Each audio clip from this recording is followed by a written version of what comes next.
Assalamualaikum warahmatullahi wabarakatuh. Pemirsa Gapai Kemuliaan Ramadan yang dirahmati Allah. Apa kabar Anda hari ini? Semoga di bulan suci Ramadan ini kita semua senantiasa diberi kesehatan, keberkahan, dan selalu berada dalam naungan rahmat Allah Subhanahu wa Ta'ala. Amin ya Robbal 'Alamin.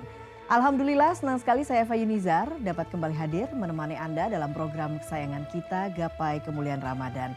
Selama 45 menit ke depan, insya Allah kita akan membahas berbagai persoalan fikih, adab dan juga tauhid yang insya Allah akan menambah pemahaman dan keimanan kita, khususnya di bulan yang penuh ampunan ini.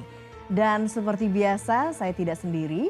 Hari ini telah hadir bersama saya di studio ada gurunda kita semua, Kiai Haji Muhammad Faiz. Assalamualaikum Kiai. Waalaikumsalam warahmatullahi wabarakatuh. Bagaimana kabarnya hari ini, Kiai? Alhamdulillah baik, sehat. Alhamdulillahirabbil alamin. Nah pemirsa, bagi Anda yang ingin berpartisipasi maupun bertanya, jangan ragu untuk mengirimkan pertanyaan dalam bentuk video melalui nomor WhatsApp yang tertera di layar kaca. Baiklah, bahasan pertama kita kali ini adalah terkait mengapa kita harus berpuasa Ramadan. Kiai, seperti kita ketahui puasa ini adalah salah satu dari 5 rukun Islam. Pertanyaannya, mengapa kemudian penting ini puasa Ramadan dan mengapa kita harus berpuasa di bulan Ramadan ini, Kiai? Dulu guru saya bilang terkait dengan ibadah puasa itu ada penjelasan yang menarik Mbak Eva. Menariknya di mana? Kata guru saya, di dalam Islam itu ada hukum namanya kafarat. Kafarat itu kalau orang melakukan satu pelanggaran dalam syariat, maka dia diminta untuk melakukan kafarat. Misalnya dia bersumpah atas sesuatu yang salah, itu ada kafaratnya. Misalnya kalau ada seorang suami kemudian bersetubuh dengan istrinya saat berpuasa, itu harus membayar kafarat. Kafarat itu kata guru saya diantaranya kalau dia tidak bisa membayarnya dengan puasa, kayak seorang suami kalau bersetubuh dengan istrinya itu kafaratnya puasa 2 bulan berturut-turut. Kalau dia salah dalam melakukan sumpah, maka dia diminta untuk berpuasa 3 hari. Kalau puasa ini tidak mampu dilakukan, maka nanti ada kaitannya dengan yang namanya itqu raqabah, membebaskan budak.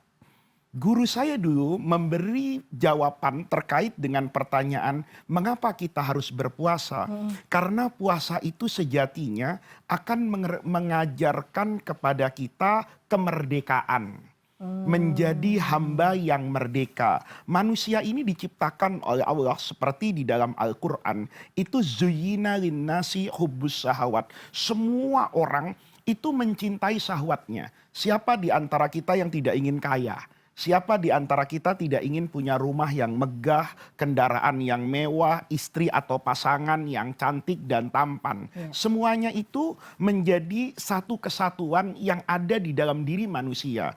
Sehingga manusia ini sejatinya Mbak Eva, berkarya apapun di muka bumi ini, itu kan karena memiliki syahwat. Seandainya kita tidak punya syahwat, mungkin pakaian kita itu tidak terlihat berkembang seiring dengan peradaban yang semakin maju. Kendaraan kita mungkin sesederhana di masa lalu. Karena kita punya syahwat, maka kemudian ada inovasi dan improvisasi dalam hidup ini. Nah ini kemudian dikatakan di dalam agama, manusia itu sejatinya adalah hamba Allah, bukan hamba syahwatnya.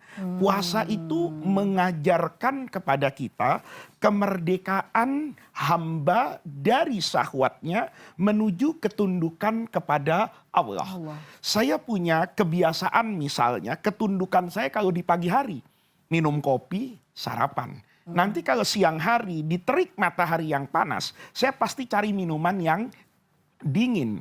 Kalau nanti saya ada di suasana yang dingin, saya biasanya cari makanan yang hangat. Tetapi kebiasaan ini harus saya lawan. Saya tidak boleh tergantung dengan kopi di pagi hari. Saya tidak boleh menggantungkan diri saya itu kepada makan di siang hari. Saya harus menjadi seorang yang merdeka, bisa memimpin diri saya sesuai dengan apa yang dikehendaki oleh Allah Subhanahu wa Ta'ala. Jadi kita perlu untuk berpuasa agar kita mampu melepaskan diri dari keterikatan syahwat dunia duniawi yang membelenggu kita sepanjang masa. Ini diantara hikmah yang sering disampaikan oleh guru saya terkait mengapa kita harus berpuasa. Oleh karena itu menarik Mbak Eva, ketika saya cerita dulu di pesantren kepada guru saya bahwa kemerdekaan Indonesia itu juga terjadi di bulan puasa. Waktu itu guru saya mengatakan hubungan antara puasa dan kemerdekaan. Sejatinya orang yang berpuasa itu belajar untuk memerdekakan diri dia dari semua syahwat kemanusiaannya. Itu satu.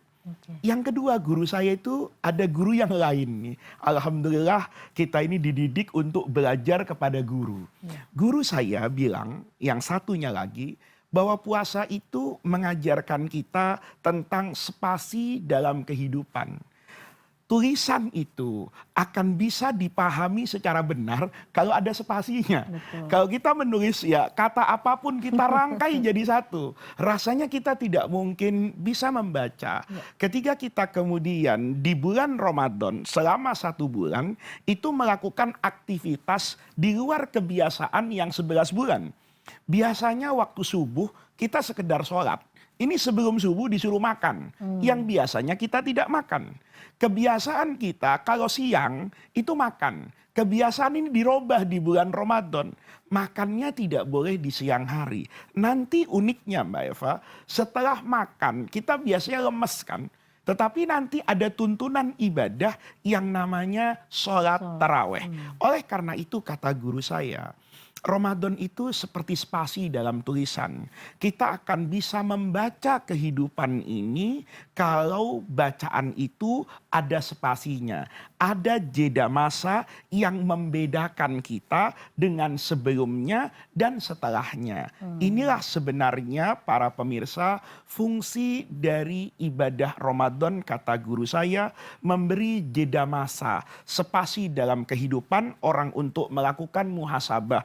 Muhasabah itu bukan saja pertaubatan, istighfar karena ini bulan yang baik, tetapi lebih dari itu. Dia kemudian melakukan muhasabah, oh iya ya, ternyata dalam keterbatasan konsumsi saya terhadap syahwat dunia, saya bisa hidup kok.